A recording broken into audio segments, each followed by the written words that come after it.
Welcome to Ring Takes episode 117. We're going to be talking about the ESPN deal with WWE, a $1.6 billion deal over 5 years. We're going to be talking about that. Obviously, we're going to be talking about the KARRION KROSS contract expiring, the lease. There were some compelling interviews that he gave, some notes that came out from his interview and what he said with various podcasters. We're going to get into that and obviously some Raw and Smackdown notes. Join us. One, two, oh my gosh, so close. He kicked out.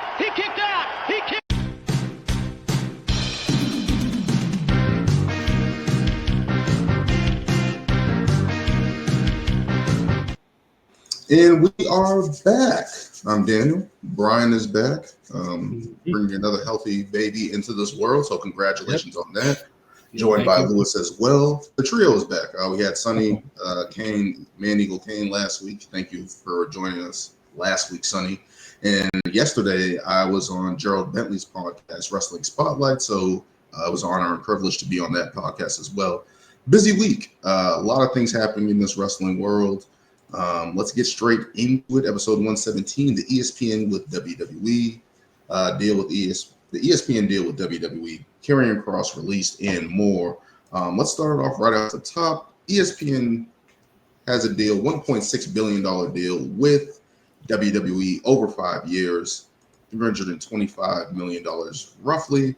Obviously, with these streaming platforms, ESPN has a streaming platform that's coming out in a week or so. And decided to partner up with WWE again. And I thought about the past relationship with ESPN, kind of fell flat for both parties with everything going on, especially with the Vince McMahon stuff that came out. And this transpiring, these guys circling back up and partnering again. What did you guys think about this deal being announced and the $30 price tag coming with PLEs now with ESPN? See, initially when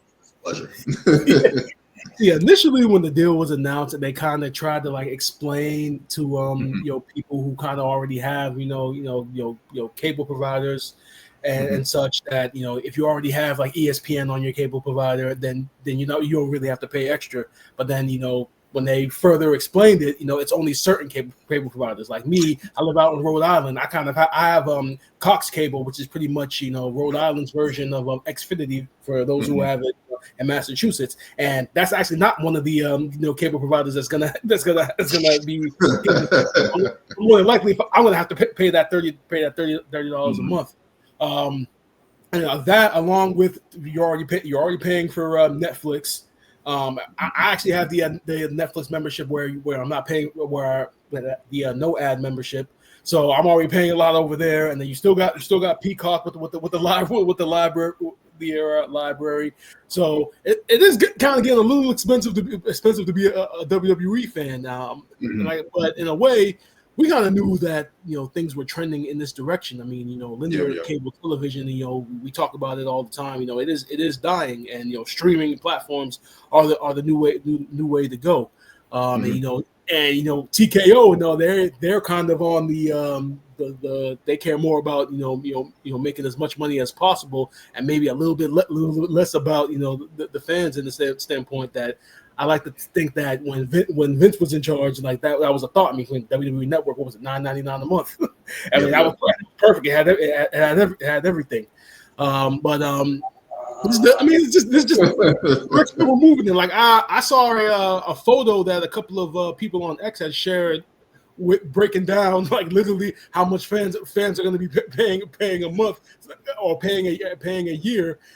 Some people who have YouTube TV or Sling TV and all this other stuff. Some people are paying up to thousands of dollars a month or almost $1,000 a year. But at the end of the day, you knew kind of things were kind of trending in this direction. Am I going to still continue to pay it? I mean that honestly remains to be seen. Knowing me, I'm probably gonna initially pay to see how the first PLE is gonna come off, because I saw a report somewhere that first PLE that they do on this ESPN platform is gonna be like a big deal. They're gonna treat it seriously. And I think I had said in the chat when the deal was announced that in a way, this whole deal kind of puts more pressure on both the talent and the creative team now. Because now with these PLEs have to kind of have to hit now, and I don't know necessarily if Triple H can continue doing this whole 5-match PLE card. I mean, do you really ask people? You're asking people to pay $30 a month, and you're going to give them a 5-match PLE. You better hope those are the best 5 matches that you can that you can put together for whatever the direction of your stories. So it's going to be very interesting moving forward. Like I said, if I have to pay the extra $30, I'll pay it for now to see how the first PLE comes out, and then after that will determine whether or not I might have to start doing things illegally or not. Brian, don't incriminate yourself like that. I'm sorry. I will not be paying $30 a month. I'm sorry. I'm gonna go back to what I do originally. I would never stream anything illegally, but I will watch my content at a later time when everything's good and clear, and then I will, shut off social media, not let things be ruined. How freaking Brock's return was ruined. I was so pissed at SummerSlam. But again, this is just, I like Dan said, ESPN and WWE haven't had the best, relationship. So it's and then to think even recently UFC just kind of left ESPN. So they went to Paramount. I thought. $7 billion deal, I think. Exactly, which I'm Paramount isn't. I mean, it's another streaming service, but it's not going to be no $30. Yeah, I don't know. We're still yet to see what that's actually going to be like. But I think $30. You're going from us right now to watching SmackDown on cable, watching Raw on Netflix, watching PLEs on Peacock, and now you just want to put all the PLEs and hike the price up while still having us pay for the mainstay stuff. At some point, it's why not just bring back the network? Put everything on one. Would that not make? I don't get why we're lending shit everywhere. I get these are deals that have been put in place prior to all this, but you had your own network.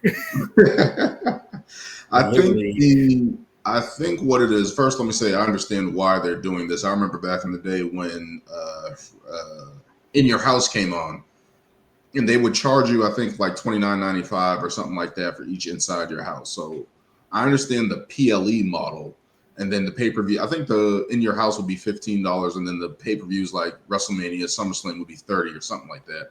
Then it went to $40, and then it went to $50, and then it went to $60 over that pay-per-view model. I remember those days. So eventually, we all knew this was the road for WWE to eventually. I think with the streaming platforms, that's a lot of stuff to oversee and take care of, and the digital footprint. You have to have servers. So I think them going to ESPN, going to Peacock, these established streaming services, it kind of takes the wear and tear off their workload and if that makes a sense of it. I figured WWE would want to control all of that and not put it in the hands of another company and stuff like that. But I understand they're basically selling the product, right? That's what they're kind of like the Billy Mays of wrestling, right? They're selling these products to different companies and making pitches and stuff like that. So they're always doing that. As for the price point, $30 a month, I guess I can cancel other subscriptions. Because in my hope, I was hoping everything just went to Netflix because Netflix is so seamless. The Raw Netflix is so seamless. I was like, SmackDown doesn't need to be on Peacock anymore, even though it's seamless and stuff like that. Bring that. Netflix could have just created their own subsection for WWE, have the library there. You can find everything, and that just wasn't going to happen. I believe the deal with Netflix is $5 billion over 10 years. Something like something like that. And then the ESPN deal is 5 years with 1.6. So basically, they're just selling the product. It's unfortunate, but I think I understand why this happened, especially with them losing UFC, losing the NBA over certain things. I think they're losing baseball soon as well. ESPN is losing all of that. You see, well, I still think they still have the NBA because I know they still have rights over the NBA games, but of course, rights. Yeah, the NBA is going to Peacock. It's going to other stations. Yeah. So now I think they're trying to fill that void of losing that content, overall content, MLB, boxing, UFC, a little bit of the NBA. I think they're going to get fewer games. So over the course of all of that, I think they're trying to fill that void with something that's popular, something that's entertaining. In WWE doing sellouts at WrestleMania 2 nights, WWE doing sellouts. No wonder they're trying to make every damn PLE 2 nights. Yes, because this is the driving force. They can make money off of it. And when ESPN comes with $1.6 billion, it's a deal anyone would take. If ESPN came to me and offered me $1.6 billion to host this podcast, I would sign up. You know, hey, attention ESPN. I don't think each of us would go to each streaming platform and get our money. Exactly. Yeah, we all over the place. I don't think we're worth $1.6 billion yet. Knock on wood. But I think it's a good mill. It's fine. Yeah, for 1.6 billion, I'll have both my sons right here. Get them royalties. But it's crazy because as of this is just crazy, like the world of streaming that things are right now. Like I'm paying $30 for the Hulu, Disney, Showtime combo. And that's the main one that I pay for. And then I pay for Peacock. And then I have access to other streamers, in my own ways. Sharing the password. But I'm like, I'm not gonna be I never said that. I'm not gonna be paying for there's just so many. There's too many, bro. And it's at the point where it's just like, just bring back cable, just put everything back, because I'm mad because I have ESPN Plus. And I'm like, what benefit do I have? Oh yes, ESPN I was going to ask you. I actually was going to ask you about that. The people who already have ESPN Plus and already have all the ESPN channels and stuff. Now you have this app which says that, like, if you pay the $30, now you're going to get all the ESPN networks. If you already have ESPN Plus, then what the fuck? You already got it. Yeah, like what and my ESPN Plus is part of the Hulu Disney bundle. Yeah. Now Hulu's going away with Disney. Disney's overtaking Hulu, so it's like, am I still going to get double charged for this? Is the price going to go to 30? Are you going to cut it to 14 now? Where, like, I think I saw Peacock raise their price. They're going to be raising. Yeah, it's like $10 now. John shared a photo in the chat of an email that he had gotten notifying him that the price had went up. I think it's going to $16.99. Is it? Yeah. Oh hell no! Because I started paying for Peacock at like $5. Yeah, then I think it's $8. I think mind you, I still have the ads, which I don't care. I'm not paying. More for no ads. But it's just ridiculous. And I'm sorry, that ESPN Plus, I thought was a giant ripoff, because I remember getting that just for the UFC pay-per-views, and I thought if you had an ESPN Plus subscription, you could just watch. No, it's a discounted. Right. That bullshit pay-per-view model that they were doing. They get the money out of you anyway because you're paying monthly. So there was no point in getting that subscription if you still had to pay for the pay-per-views. It's like ridiculous. But this, I don't know. This is the times, and WWE's like, we're too hot. People are gonna pay regardless. If you look at the prices they're paying to go to WrestleMania, to go to SummerSlam, why not jack up these prices in streaming? They're going to pay for it. And I think that's what they're literally doing. And that's what Nick Khan said. He said the WWE fan base is going to follow us to the ESPN app. And it's like, unless they have some way to cut off piracy or illegal streaming, I think that's probably a part of it. I'm pretty sure ESPN is like, gonna find a way to make these things harder to see, especially because it's a huge investment. It's a huge investment on their part. No, because it's funny you mentioned what Nick Khan had said, because being on X, when a lot of people responded to that comment saying, well, not everybody on here is gonna pay that. Well, not for $30. First of all, there are a lot of WWE fans who aren't on social media, who don't even know about dirt sheets, don't even know about inside news, who literally just watch the product because they grew up with it, they love it, and they just want to continue to consume it. So there are a shit ton of people out there that will pay the price. So it's like, not everybody's on social media, guys. It's just wild to think this is the world we're in. We knew this was coming to a head at some point, because it's like when we first saw the WWE Network $10 a month, and it's like, oh, okay, this is great for the consumer. But it's like, now, how does that help? How does that help the performer, right? Because they get the pay-per-view splits. I don't know how it works now, but and I saw another report. And I saw another report that ESPN may be trying to get the whole WWE library away from Peacock. Now, I don't know when the WWE's deal with Peacock ends, but the moment that WWE library is off of Peacock, Peacock's value is going to drop significantly. Oh yeah. Unless you like Law and Order, Found, or any of them NBC shows. I think Peacock did get the NBA, so I think it's going to survive. I think that was a storyline. Yeah. We all like Round Ball Rock, the theme song for NBA on NBC. But just as an aside, doesn't that shit look weird with the promotion NBC, ESPN, and not TNT? Doesn't that shit look weird as hell? Because TNT has been the stomping grounds for the NBA, especially because of the Inside the NBA crew. Exactly. So it definitely is a little weird. So we're definitely entering a new world of. Yeah, so crazy that ended. I'm like, I don't know. It's going to ESPN, but it's like we don't know what capacity it's going to be in. That's the thing that we haven't figured out as yet. So sense of the shit out of those guys. As I said, they shouldn't. This is not wrestling, but the Inside the NBA crew is goated. Like, you can't do anything. You can't mess with them. Like, you gotta let them go. But no one, ESPN, Disney, they're not gonna let them go. Like Charles Barkley's gonna have one night and then that's it. What? Charles, you can't say that. He's definitely gonna push the envelope. But ESPN partnering up with WWE again. We'll see what happens. We still have 4 months to decide if we're gonna hawk up $30 to watch PLEs monthly. I mean, this is my thing. If I can get ESPN content, if I can get the NBA without blackouts on ESPN, they might have me. But we'll see what happens with that. Let's continue moving on to a different part of business here. KARRION Kross contract expired on Sunday, I believe. 10th. 10th. Yeah. So much conflicting reports here with KARRION Kross.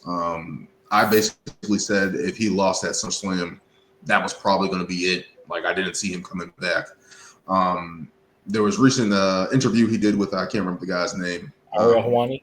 Yeah, Ariel Helwani. He did an interview with him. I did not see the interview, but I did read the transcripts, and it's just like, it's shocking.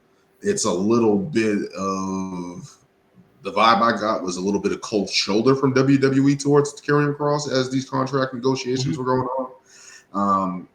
And it's unfortunate because it seemed like he did have a relationship with Triple H and stuff like that, and they inserted a middleman and stuff like that. And once that happens, things start getting a little rocky. But what do you guys take from KARRION Kross contract expiring and no longer at this moment being with WWE? All right, yeah, you can go ahead, Luce. I was honestly really hurt just because I've become.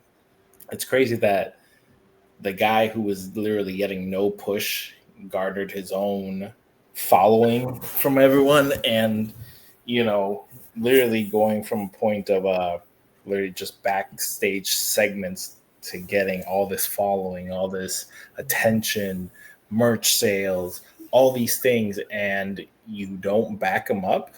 And then I get it. WWE's in this time over there all about making money. And I get, they probably saw like, he's getting a reaction, but it's him and his wife. Maybe they financially didn't feel that, because I heard that, I guess the slight little contract they offered him was just for him, didn't include his wife. So I guarantee that probably played a big part in it as well. But, You don't hire Macho Man Randy Savage and don't bring in missiles. I don't know, like the way he describes it, it's just like it's very like Brian, like Daniel just said, it's very cold. They're like, all right, well, this is what we're giving you, and he's like, well, can we like follow up? Like, why? How did you get to this number? What like exactly? Yeah, that was the alarming thing. Yeah, because you figured they would come with those statistics and be like, hey, this is why we're doing this X, Y, especially if you ask. Like that should be an easy get for your department to get those numbers and be like, hey, this is where you are on the card. This is what we think. Keep going, Lewis. Yeah, that was strange. But to give him, mind you, I guess according these are his words. Gave him 24 hours, and then he's trying to follow up, and he didn't sign, and they didn't provide him any information. That was just basically it. And and you're doing this literally a week prior before it expires. So either one, you really didn't. The loss was just like, okay, well, you're back to square one, but yeah, you'll still be here. And then you got, which is even crazier, is like I saw a report that they just renewed Lola Vice's contract, and her contract's not even close to being up, but they also gave her like a multi-year deal and all that stuff. And it's like, this is a person who's on the main roster, gathering a following, attention, all these things, without you guys not really even pushing him like that. And doesn't get that courtesy, I guess. I don't know. Maybe it's it's an age thing. Maybe it's the combo thing. There could be a lot of factors. We're in this time where, the TKO era, where they're not shy of just cutting things down budget wise, and hey, we might not feel everyone's gonna get a spot. Who knows what WWE actually has to say and keeping people, or how they have to present that to this new board and justify things. I don't know, but to me, the whole thing just didn't sit right. And I pray, honestly, I pray that he goes to AEW and kills it, or just because it's the second biggest one right now. Yes, he'd probably dominate TNA. I don't know if he would go to TNA just because they're in the whole thing with WWE, but he'll kill it in the Indies. Maybe he'll get a Matt Cardona run or whatever, but I would love for him to go to AEW just to prove this, kind of like a Swerve type thing, where it's like, you had this guy right here. He just becomes like the biggest star ever. That's just my take. I know a lot of people who, and I see online in the comments, they're like, oh, what are you guys supporting? He barely does this. Yeah, you cut a promo, but what really work has he really done? And it's just okay, but you're not seeing the minimal he's getting and the great response he's getting with that. So that to me is just like a star right there. So exactly, the fact that he was able to take the little time that they gave him with this little feud with Sammy, and the fact that he's been able to make that he made so much out of it to get over the way that he did, it's impressive in of itself. Because I watched the majority of the interview with Ariel Hawani, and they talked about the work promo that he cut on Sam Roberts before WrestleMania or after WrestleMania. After WrestleMania, and like they had talked about, like it had been planned for him to go off like that because they wanted it to seem real, but then afterwards he admits in the interview that apparently Triple H didn't even know about it. He had been communicating with somebody else in the company, and then Triple H was unhappy about it because he didn't know. And I'm just like, well, how does Triple H not know who initially was he talking to? So it definitely does feel a little bit cold. But even within the interview, Cross, he didn't bash the company. He really made it clear, and he really wants to be back in WWE. He's just like flabbergasted about the whole situation. And he has his book out right now, which apparently on Amazon it's a top seller that he's going around, selling, promoting. And the situation in of itself is just that, like, I don't understand why, just because he's a guy that kind of got himself over outside of creative, you want to penalize that. I thought that was something that you would want to celebrate. Guys going out there and kind of and using their God-given ability to get themselves over, to get the crowd to give them more opportunities. And him and Scarlett are a package deal, so I don't understand the whole then we'll take care of her. To me, that just screamed out, okay, we're just gonna sign him. We just want him. We don't but she adds to the act tremendously, especially when they first debuted on NXT. Like, she's a huge part of his whole act. I hope that he goes elsewhere and kills it, and they kind of regret it. But I also find it weird that the whole, like you said, Daniel, the whole 24 hour thing, because even Ariel even said in the interview that is very weird, that you would give a guy a contract and then say he has 24 hours to respond, and then you won't even give him like a breakdown of the number that you're giving, of the number that you offer. Like that's common sense. Like, if somebody's offering me $2 million, I want to know, like, how did you come up to that number? Is it because of my merchandise? Is it because of my social media numbers? Like, bro, just tell me how you came up with that number. Because maybe I may look at that number as a blessing. I may decide, well, maybe I should deserve a little bit more. Like, that's basic negotiation. So I understand, like, why he only had 24 hours, and just like you didn't give him a breakdown. And it's like, I'm not signing the contract. That makes sense. But you could definitely tell in that interview, like, he wants to be back with WWE. Yeah, he didn't bash them. He didn't do any of that. If you guys get a chance, I didn't watch the first part, but he obviously did like his own little documentary. I saw the first part got over like 500,000 views in like 17 hours. So I watched the part 2, which is basically the whole, it's like prior SummerSlam. And him doing the whole book tour, him going to signings, meeting people.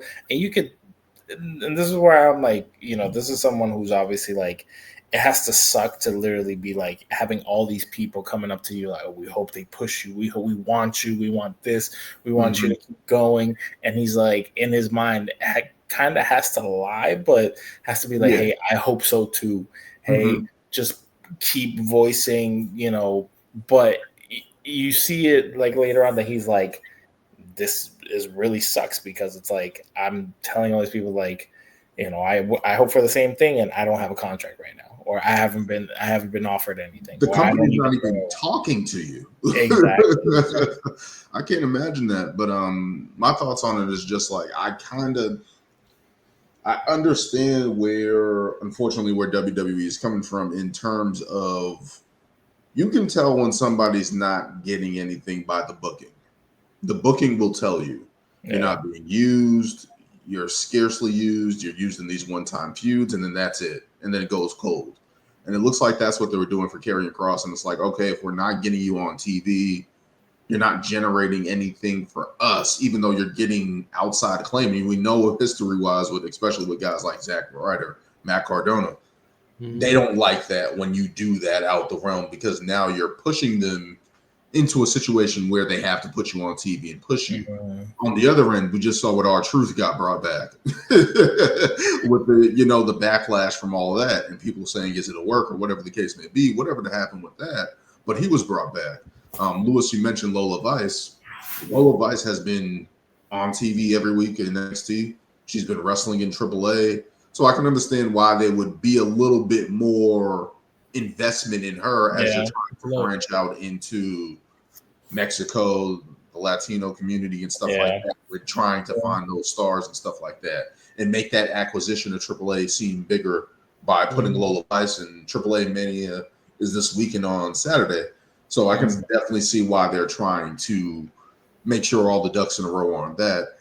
Getting back to Cross, I agree with you, Lewis. I would love to see him go to AEW and make a big name. He doesn't have a no-compete clause, so he can go anywhere he wants to. From what I read from the transcripts, what you saw in the interview, you guys saw in the interview, he definitely sounds like he wants to be back in WWE. Like, yo, I don't want to leave. Like, I like being here. He wants to be there. Yeah. And that's the opposite of a lot of guys who have left WWE. We saw Rusev leave and be like, yo, I need to leave. I want to go wrestle, make a name somewhere. Multiple guys just leave and be like, yo, WWE didn't treat me right. John Moxley. Anybody in AEW right now is pretty much like, yo, I didn't want to be in WWE. They didn't want me XYZ. and basically bigging up the other company. I would love for him to go somewhere. I don't even know if I want him to leave anything. I think WWE can actually do something with him. They can. They really can. Even if it's not on the main roster. And I think I was talking about this, I think with you guys, send him to NXT. NXT, I know they're doing this whole thing with TNA and Trick Williams and Santana and Joe Hendry and all this other stuff. It's like, you guys are scarce for people. And I think that's why you guys they really are. In the men's division, especially. Like I think we talked about it a couple of weeks ago that their men's division is the weakest that has been in the longest time. I named like their top 5 guys was Obafemi, Trick Williams, Ethan Page, Ricky Starks, and then Javon Evans. And then after that, a whole bunch of guys that ain't ready yet. I mean, you guys. Look at Obafemi's last 4 title defenses. Like it was Miles Bourne, Josh Briggs and Amora, and like all these guys that like the guy from LFG, Jasper Hayes, like all these guys that aren't ready yet. Yeah. So you could use a Karrion Kross. He fits right in. Or we talked about Austin Theory, another guy who fits right in. Like all these guys, like NXT could use somebody like him right now. Yeah. And what's crazy is like because I've seen people create their own videos. And it's crazy what his character has done, even with the terrible stuff they kind of, well, not terrible, but I guess, they gave him the final testament, did absolutely nothing with them. But even prior to that, like, he would, they kind of built a narrative that, and even online, I feel like they kind of pushed some more where they're like, he's kind of the reason for all these turns. You got the Xavier Woods turn. You got the Drew turn. You got I think he might have talked to AJ Styles turn. The dark, the pissed off, dark AJ and everything. Yep. He had that one spot against where he came out and did the thing with Roman Reigns that they never followed when he first And we all thought like, he's actually going to be in the title picture. And it's just like all these things where like his character is like not necessarily turning people, but he's just like he's been saying, I want people to act the way that they really are. Like there is this dark side to Xavier, or there is this dark side of AJ, there is this dark side. I remember this Sean O'Hare back in the early 2000s. He came to WWE and he kind of had a gimmick like that where he was kind of trying to manipulate people, and then he got paired up with Roddy Piper, and then it went to shit. But that was Piper's fault. He should, yeah. But overall, he should have had at least a little bit more opportunity than he was given. I don't understand why he's not in certain spots. Like, I'm sorry, love this guy. He's a Hall of Famer. He's been in WWE a long time. Do we need to see The Miz every time, week to week on TV now? Like him returning? Not really. You know what I mean? There's guys that we shouldn't have. I figure he should be in the Intercontinental title picture. I figure he should be in the United States title picture at least. And maybe it's just the in-ring work. I don't know what it is. I haven't really seen too much of KARRIon Kross outside of from NXT.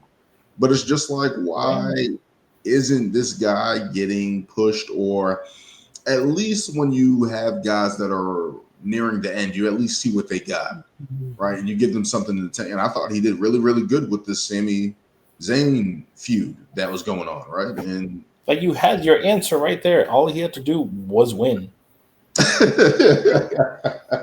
Like you could have built whatever you wanted off of that.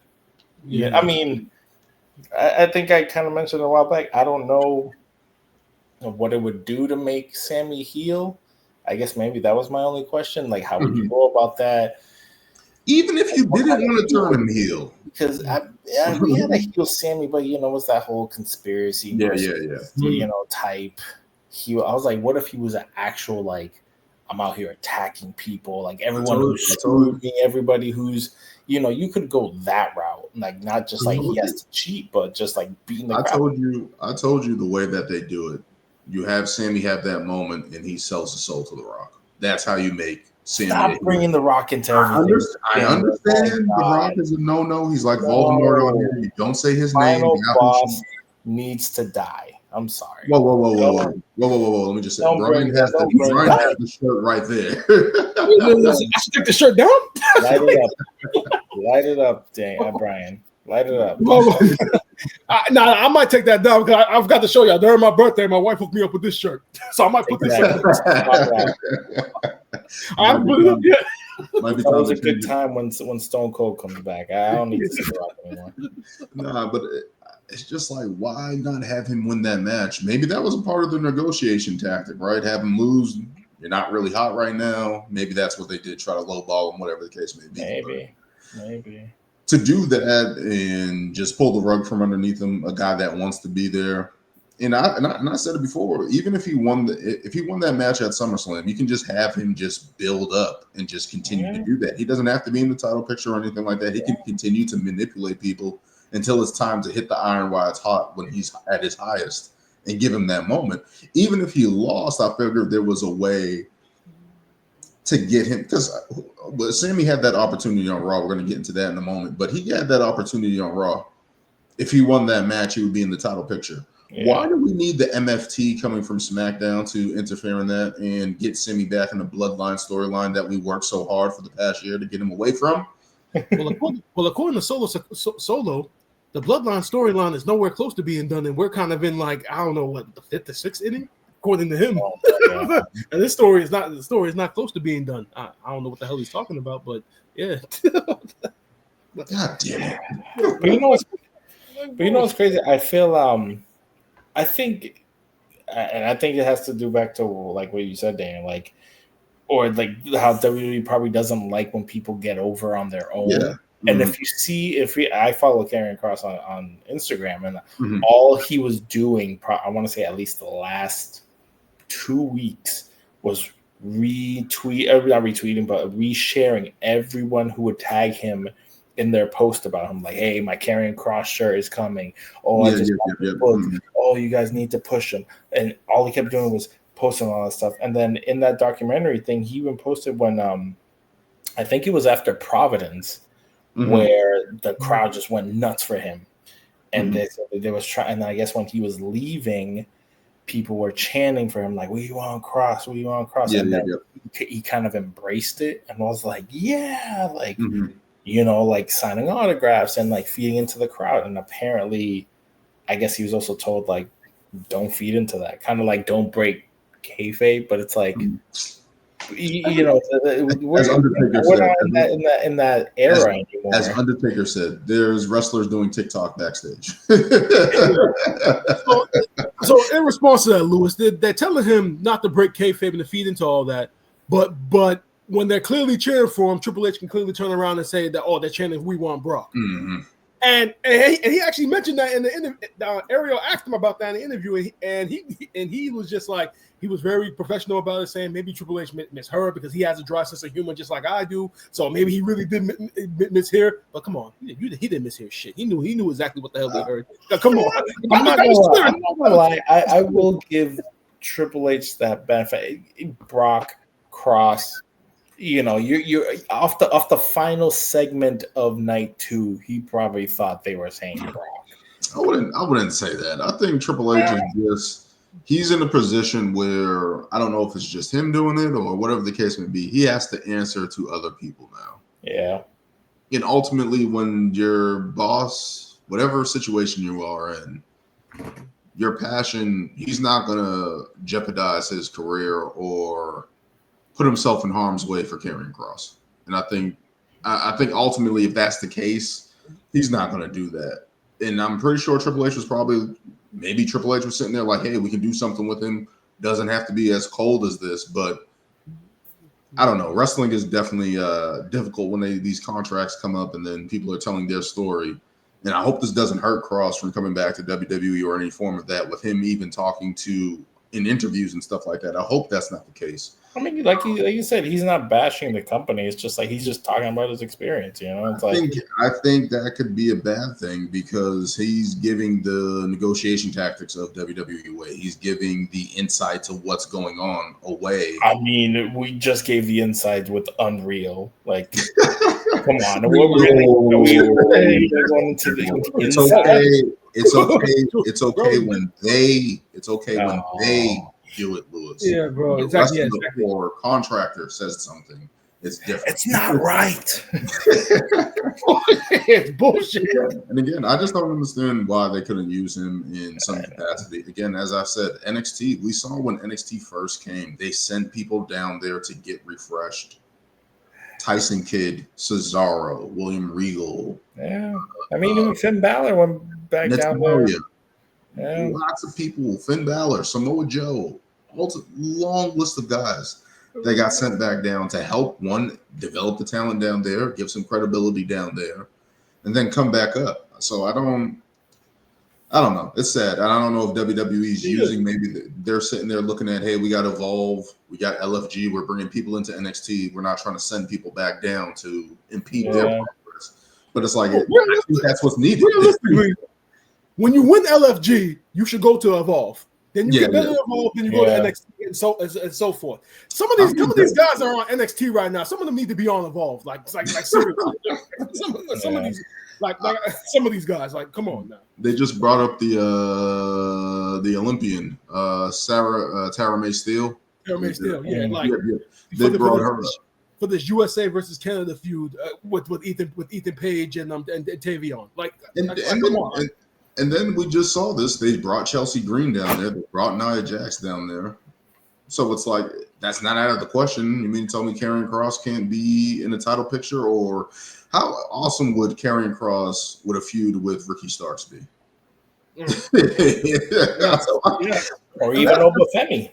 That's just off the cuff here. That's not me brainstorming anything or anything. Like, that's just me talking. Yeah. Like, look how easy that is. And it just sucks that he's, as of right now, not with WWE. And I think he's even said in interviews, he's like, I still want the discussion to continue. Like, I'm not trying to end it. Like, yeah.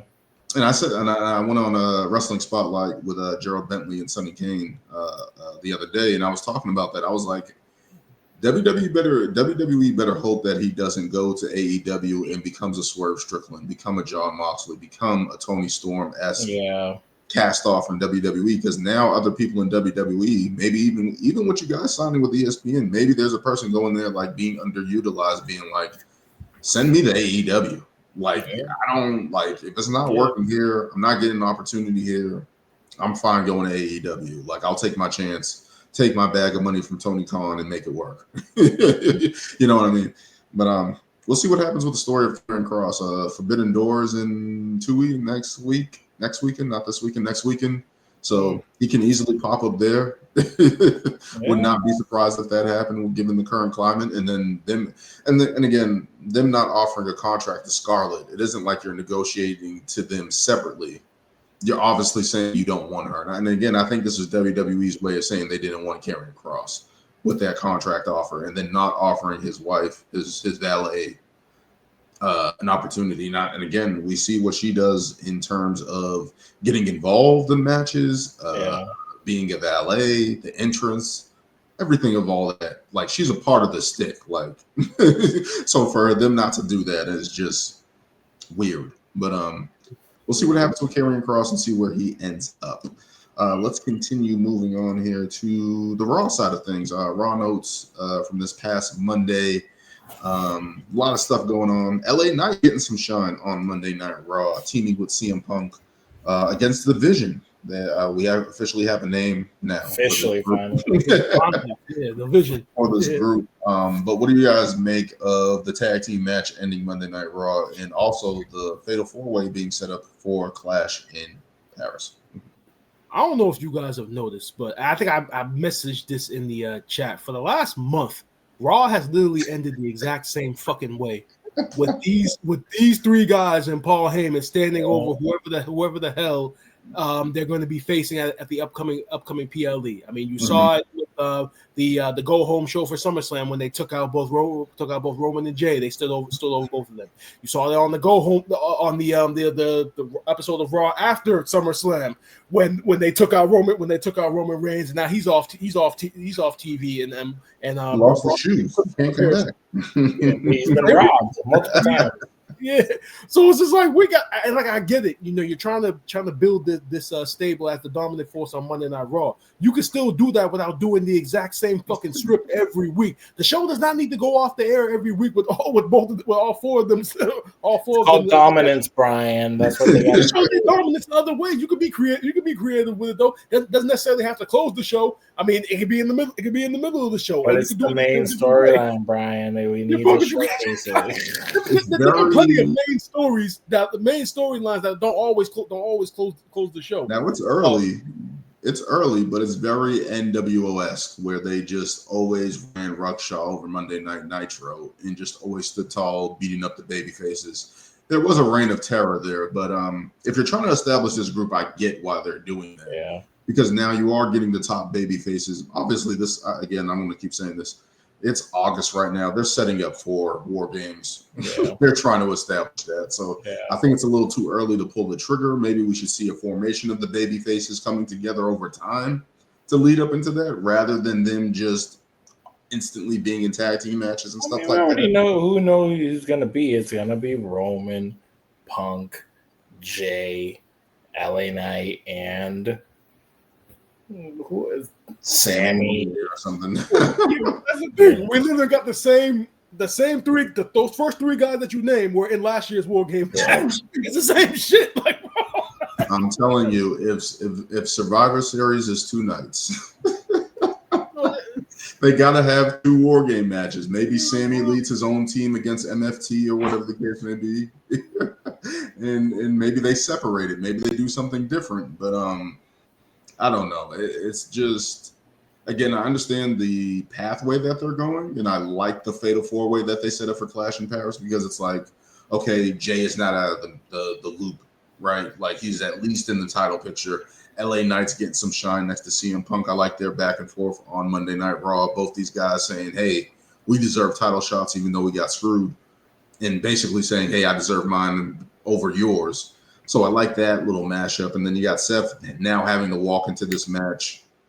His first title defense, second title defense against these 3 baby faces, and how he's going to get out of it. So I did like that. Let's keep moving on. Sami Zayn getting winning a match via disqualification. He was trying to set up himself for being in the title picture before he got taken out by the MFT. And this is my issue. Let alone the brand split is over, or whatever the case may be. There is no brand split. Just stay consistent. This is the issue. This is why the release of KARRION Kross makes no sense, because sent him to SmackDown. He was going to lose to Sammy.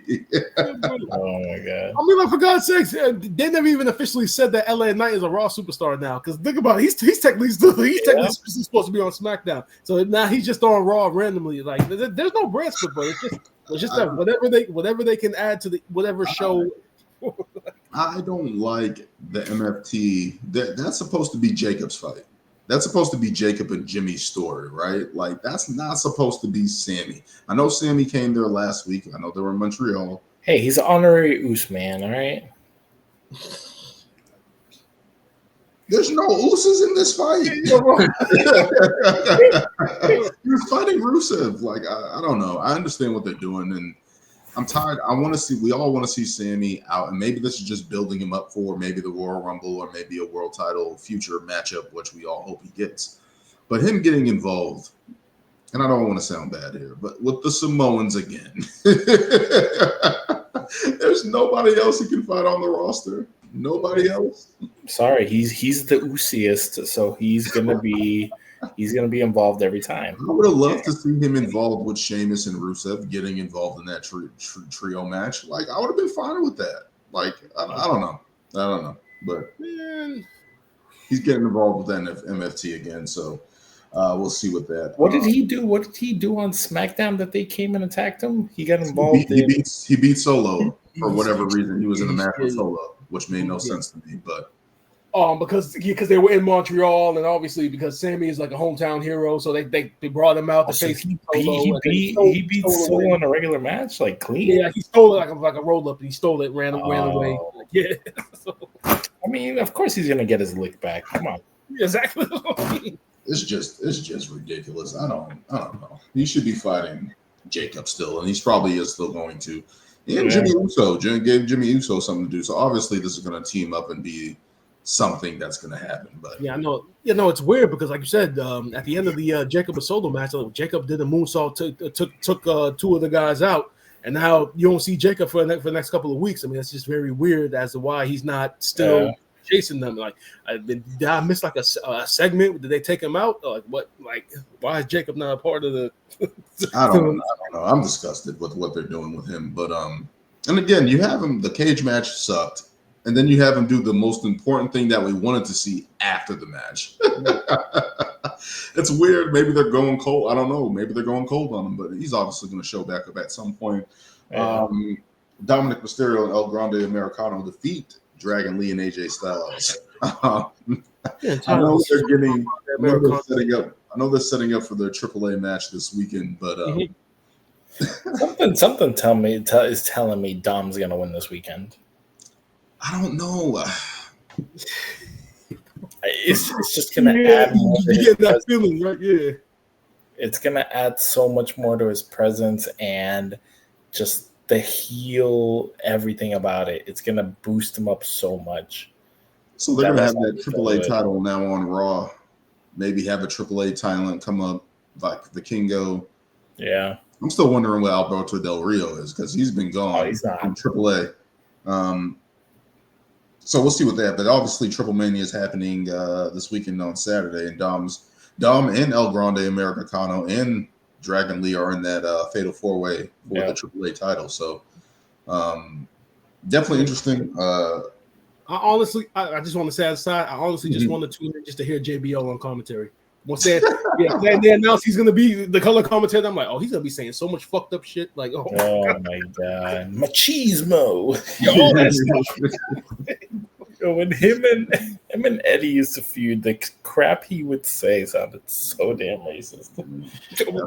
No, with Rey Mysterio. That was the funniest. Yeah, it was. The Rey Mysterio people say his machismo. Oh my god! I was like, what are you saying?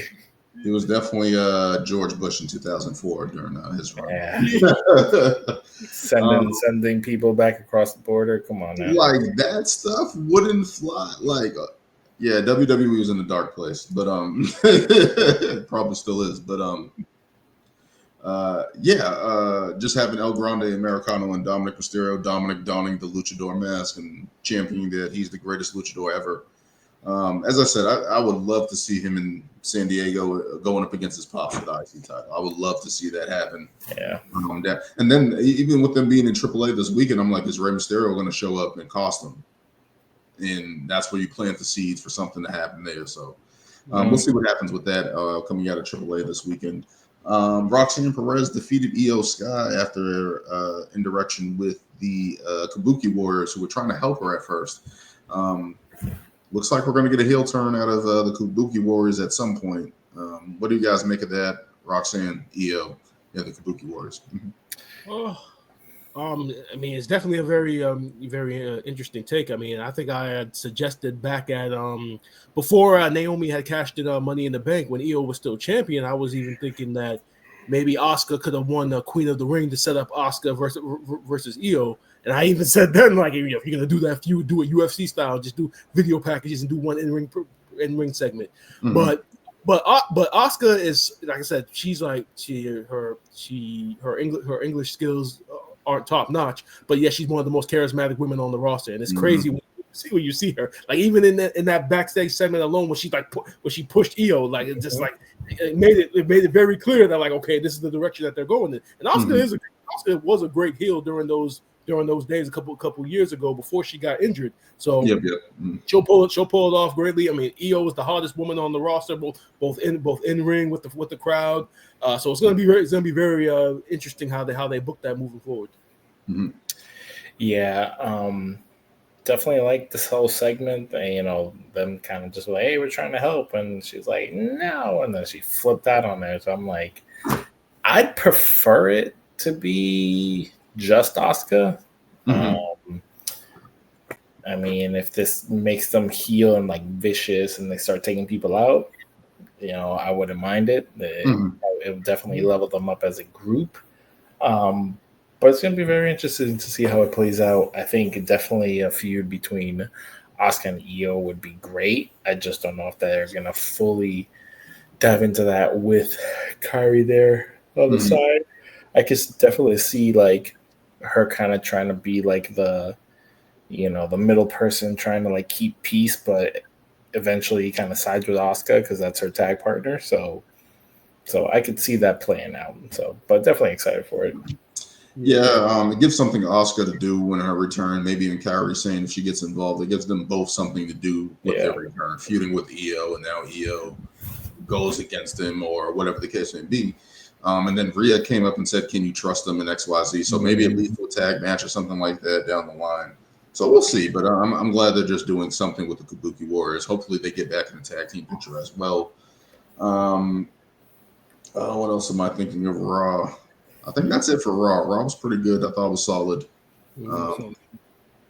Mainly the Fatal 4-Way that we're going to get in Clash in Paris at the end of the month. So we'll see what happens with that. Let's move over to the SmackDown side of things. In SmackDown, John Cena and Cody Rhodes, two of the biggest baby faces ever, joined forces to take on Logan Paul and Drew McIntyre, ending in Smalls there. But what did you guys think about that? Obviously setting up the Clash in Paris, potentially between Cody Rhodes and Drew McIntyre, but as well Logan Paul versus John Cena. Yeah, I wanted to bring up one thing about John Cena, because obviously I know I wasn't on the SummerSlam review of him turning babyface, but I watched that opening segment on SmackDown. Mm-hmm. There was so many people in the crowd with John Cena shirts on. It's just it's crazy to think about it. It really goes to show that heel turn was a fucking failure, because then literally as soon as he went back to babyface, everybody just went along like, okay, it's like Men in Black. Yeah, I was just thinking the same thing. I was just thinking the same thing. Everyone's wearing. I don't know, throughout the crowd, you saw nothing but red John Cena t-shirts, and I just found it hilarious, because it really just goes to show that like. Maybe John Cena he really wasn't feeling this heel turn. He was trying his best, but I guess he's just a natural good guy. He's just a natural. He said in the promo that he was abandoned. Yeah. And we all know what that leads to. And you know whose fault that was? The Rock. That guy. Yeah. It was The Rock's fault. Yeah, I don't care what Triple H said. Oh, the combo. Yeah, listen, no, it was The Rock's fault. Yeah. And I know you guys talked about it last week, but everything that's been done as far as John Cena goes for the last 2 weeks is pretty much Triple H saying everything this motherfucker came up with, forget about it, because he didn't know what the fuck he was doing. So let's move on. That's pretty much what he wanted to say. Whatever he tried to do, didn't work. Our bad. There's no way that John Cena is going to turn heel again. Like, that was the experiment. We got it. And that's what we're gonna get. we felt it out. It wasn't a good fit. So But I didn't get to watch all of SmackDown, but I did see that Drew is gonna be Cody's new opponent, which great. Drew always shines in the top spot. Definitely not gonna get the win. Obviously, since Cody just got back, would have probably liked to see this feud happen a little bit later on.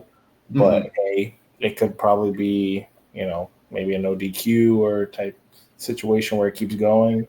And then as far as with Cena, they're going to have some good trade-offs, leading to that. Logan Paul's a star. He has, as much as a lot of people, even myself, would like to deny it and, doesn't really like his persona and everything that he comes from, but can't deny his physical and athletic abilities and what he can do in the ring. He makes it look effortless right now. I think with John Cena, it'll just be a great match for him. And if anything, you'll get some big spots there for Logan Paul and Cena. But John Cena's not going through a table. He went through a lot in that SummerSlam match. He went through a lot. Yeah, he might do it. Yeah, it was great. It was a tremendous performance, though. One of his best performances. I rewatched that match, yesterday with my son, and I was like, this match was amazing. It was a good match. It was a pretty good match. I liked it a lot. Despite my lady interfering in the contest, saying how she was like criticizing each punch they threw, but that was definitely John Cena's best performance. Him and Logan Paul are going to put on a show, no question. Yeah. Drew being a nice first opponent for Cody's new championship, winning, reestablished himself as the champion, I think is a good look. Hopefully they continue it. Obviously, I think Randy at some point is going to get involved. He needs to. And maybe that leads to Randy versus Cody that we've been waiting for, alluding to for a long time. And we'll see where it goes from there. But definitely pumped for those two situations potentially happening. Talatonga and JC Mateo. I hate that name. JC Mateo. I hate that name. Defeated the Motor City Machine Guns. Such a cool name too. Yeah, Jeff Cobb it's a better name. I don't know what they're doing, but obviously it looks like they're going to be going into the tag team realm, and maybe eventually challenging for those tag titles. So that's what's happening with the MFT. Aside from feuding with Sammy, Charlotte Flair defeated Chelsea Green, putting her face in cake. I don't know what they're doing with Chelsea Green. I know it's a comedy act, but it's just like. After watching WWE Unreal and that little part that they did on Chelsea Green and everything, like I can understand why they put her in the situation. First of all, she wants to be in those situations. She really doesn't give a damn what they do. She just wants to get booked. And because her character is such comic relief sometimes. Like you can literally put her in any situation and it just works. Like you see her on NXT now with Ethan Page. And her delivery of everything is always on point. That like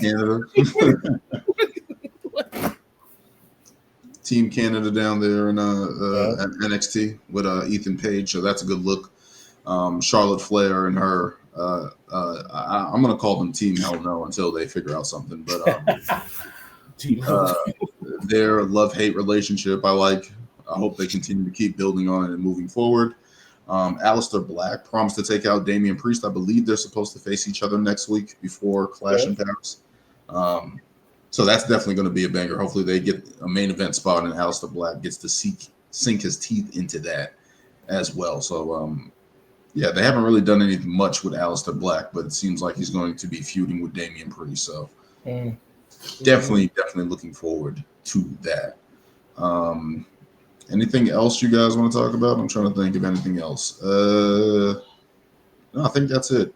Don't forget to check out Brian versus the Dirt Sheet on YouTube as he tackles the dirt sheets. Obviously, there's a lot of dirt sheets going on with the ESPN acquisition, KARRION KROSS, Naomi, who was supposed to be on Monday Night Raw this week. Yeah. I'm pretty sure you're going to look into that, Brian. Coming up. She might be pregnant. That podcast with that her and Jimmy Uso did with Stephanie McMahon is coming out tomorrow. So everybody's just on pins and needles, just waiting to pick that up.